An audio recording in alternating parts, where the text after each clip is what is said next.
네, 안녕하세요. 생각의 차이 학원에서 국어를 가르치고 있는 팀 생각의 차이 장은영입니다. 네, 팀 생각의 차이 이금주입니다. 네, 오늘은 우리 예비고일 친구들을 위해서 저희끼리 조금 이야기를 나눠보려고 하는데요. 일단 저희가 이 자리를 마련하기에 앞서서 실제 지금 고등학교에 재학 중인 친구들한테 여러 가지 사연을 받아봤어요. 고등학교에 올라갔더니 어떤 부분이 국어에서 어떤 부분이 가장 어렵냐라고 하는 질문으로 사연을 받아봤는데, 우리 친구들 정말 많은 사연을 보내줬어요. 근데 저희가 그 중에서 두 가지 사연만 뽑아서 오늘 함께 이야기를 해보려고 합니다. 자, 그럼 첫 번째 사연 우리 금주쌤이 읽어드리도록 할게요. 네, 첫 번째 사연입니다. 안녕하세요. 사실 저는 고3입니다. 수능이 얼마 남진 않았지만 우리 예비 고1 친구들에게 꼭 해주고 싶은 말이 있어서 사연을 보내요. 여러분, 제발 하루라도 빨리 국어 공부하세요. 특히 문학 개념어 학습 너무 중요합니다. 저 고1 때 풍자랑 냉소랑 서로 관련이 있다는 걸 몰라서 문제를 틀린 적이 있습니다. 그것뿐만이 아니에요. 고등학교 내내 국어 내신을 할 때 문학 개념어가 헷갈려서 틀린 적이 많았습니다. 문법도 마찬가지고요. 문법은 특히 고3 때 엄매 공부를 하면서 미리 안 해놓은 거 정말 많이 후회했어요. 그러니까 여러분들은 하루라도 빨리 국어 공부 시작하세요. 중학교 때 배운 게 다가 아닙니다. 네, 굉장히 무서운 말을 마무리로 해줬는데요. 이 친구 사실 누군지 알 것 같아요. 네, 암튼. 자, 근데 이게 생각보다 이 친구만의 문제가 아니에요. 많은 친구들이 문학 개념어를 몰라서 틀리는 경우가 많습니다.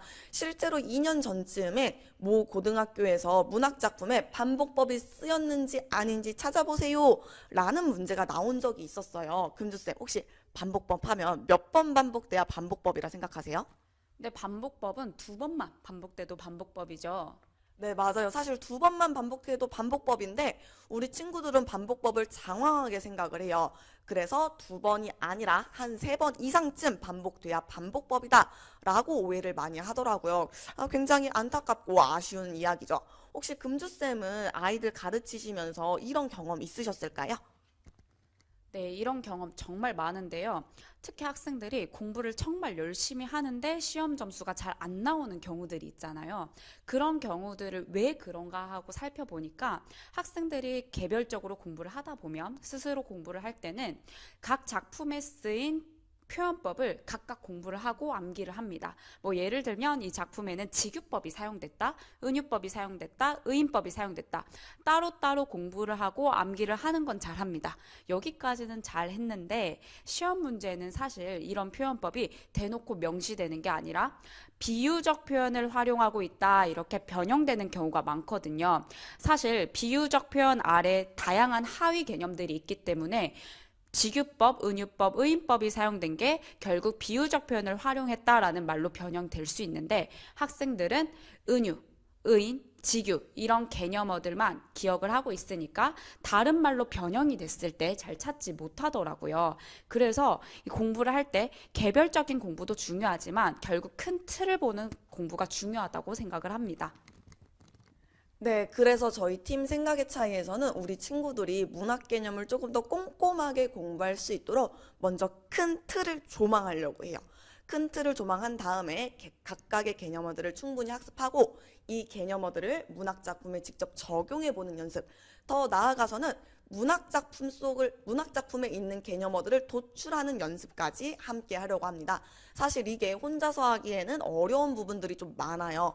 그래서 저희는 팀 생각의 차이에서는 강사 선생님들과 함께 아이들이 문학 개념어에 대해서 충분히 학습하고 작품 속에서 관련된 개념어들을 찾을 수 있도록 열심히 수업을 꾸려 나가려고 합니다. 자, 그럼 이제 우리 다음 사연으로 넘어가 보도록 할게요. 네, 두 번째 사연입니다. 안녕하세요. 저는 고등학교 1학년에 다니는 학생입니다. 저희 학교 선생님들은 꼭 외부 작품이나 보기를 엮어서 시험 문제를 출제하세요. 진짜 난생 처음 보는 글을 가지고 오시는데 이런 문제를 풀 때마다 어떻게 풀어야 하는지 모르겠더라고요. 가장 기억에 남았던 문제는 학교에서 배울 때는 작품 속 인물이 충신이라서 긍정적이라고만 배웠었는데 시험 문제 나왔을 때는 보기의 관점을 바탕으로 작품을 해석하면 작품 속 충신이 백성을 등한시했던 부정적인 측면이 있었다는 걸 묻는 문제였습니다. 중학교 때는 보기 문제가 나오더라도 교과서에 있었던 내용이거나 선생님이 알려주시는 것만 하면 됐었는데 이제는 그게 아니라 제가 아는 내용을 다른 데도 적용해보는 연습을 해야 돼서 너무 어려워요. 네, 이번 사연 같은 경우에는 고등학교 시험에서 학교에서 배우지 않은 외부 작품이나 아니면 이제 보기, 문항들이 나와서 어렵다는 사연이었어요. 금주쌤은 이 사연에 공감하시나요? 네, 저는 이 사연에 너무 공감을 하는데요. 제가 지금 중학교 3학년 수업과 고등학교 1학년 내신 수업을 함께 진행을 하고 있는데 이 중학교 시험지랑 고등학교 시험지를 딱 펼쳐봤을 때 가장 먼저 보이는 차이점이 보기 문제가 얼만큼 있냐 그 차이인 것 같습니다. 이제 이 영상을 보시는 학생들이나 우리 학부모님들께서는 이런 외부 지문이나 보기 문제가 시험 범위 포함된 것도 아닌데 왜 출제가 될까 좀 궁금해 하실 수도 있을 것 같아요. 학교에서 이런 문제가 나오는 이유는 이제 보기 문제라고 하면 이 작품을 쓴 작가에 대한 정보 그리고 작품이 쓰인 시대 배경에 대한 정보로 해서 작품을 다양하게 해석할 수 있는지 그 사고의 다양성을 물어보고 있는 거거든요. 그리고 외부 지문이 나오는 이유는 이제 시험 범위에서 포함됐던 작품들 그러니까 학교에서 배웠던 작품들에 나왔던 정서나 태도 그리고 표현법을 새로 처음 보는 작품에서도 찾아낼 수 있는지 사실 그런 것들이 본질적인 국어 실력이잖아요. 이제 그런 것들을 묻는 문제가 많이 출제되고 있습니다. 선생님은 이런 문제들 많이 보셨나요? 네, 실제로 제가 한영고를 담당하고 있는데 올해 한영고 1학기 중간고사에서 이제 금준 선생님께서 말씀하신 문제가 딱 출제가 됐었어요. 교과서 속 작품에 있는 화자의 정서와 유사한 작품을 고르세요. 혹은 교과서에서 배웠던 인물의 심리 제시 방식과 유사한 것을 찾으세요. 라는 식의 문제가 많이 출제가 됐었는데요. 금준 선생님은 이런 문제 얼만큼 많이 보셨어요?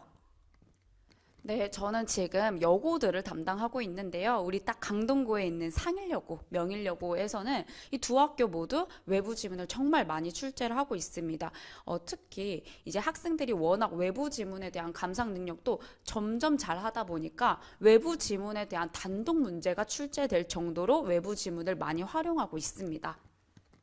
네, 지금 저희는 한영고와 두 여고에 대해서만 말씀을 드렸는데 사실 이게 이 세 학교뿐만 아니라 더 많은 학교에서 외부 지문과 관련해서 혹은 보기와 관련해서 문제를 출제를 하고 있었어요.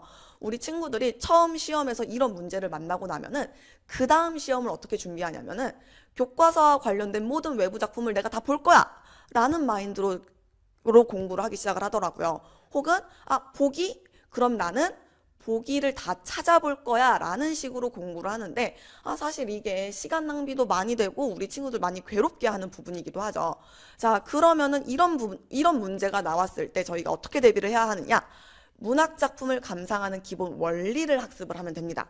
기본 원리를 학습하면은 다른 낯선 작품이 나왔을 때도 아이들이 유연하게 대처를 할 수 있는 거예요. 그래서 문학작품 감상하는 기본 원리를 학습을 해야 되는데 그러면 이제 또 언제부터 기본 원리 학습을 해야 되느냐? 당연히 지금입니다. 지금부터 문학작품을 감상하는 기본 원리를 알아야지 겨울이 편해지고요. 이번 겨울이 편해야 내년 봄이 편해지는 겁니다. 네, 저는 은영쌤 의견에 정말 많이 공감하는데요. 사실 저 개인적으로는 예비 고1 국어 공부가 고등학교 3년을 좌우할 만큼 엄청 중요한 시기라고 생각을 합니다. 왜냐하면 학생들이 스스로 공부를 하다가 이 사고 과정이 너무 단편적으로 정해져 버리면 나중에 이 사고를 교정하는 게 쉽지 않거든요. 고등학교 국어의 핵심은 내신이 됐던 모의고사가 됐던 이 다양한 작품들을 여러 가지 관점으로 해석할 수 있는 능력, 그게 가장 중요한데 처음 공부를 할 때 이 사고 과정을 잘못 가지게 돼버리면 이걸 나중에 교정하는 게 정말 쉽지 않거든요. 그래서 우리 팀 생각의 차이에서는 수업을 하면서 다양하게 작품을 해석하고 보기에 따라서 또 다르게 해석을 하고 그리고 우리 첫 번째 사연에 나왔던 것처럼 개념들을 정확하게 학습할 수 있도록 강의를 준비하고 있습니다. 네, 이렇게 저희 오늘 두 가지 사연을 바탕으로 이야기를 좀 나눠봤는데요. 어머님들, 아버님들, 저희 팀 생각의 차이는 우리 친구들이 고등학교에 올라갔을 때 조금 더 편안하게 국어 공부를 할 수 있도록 열심히 수업 준비하고 있으니까요. 많은 관심 부탁드립니다. 감사합니다.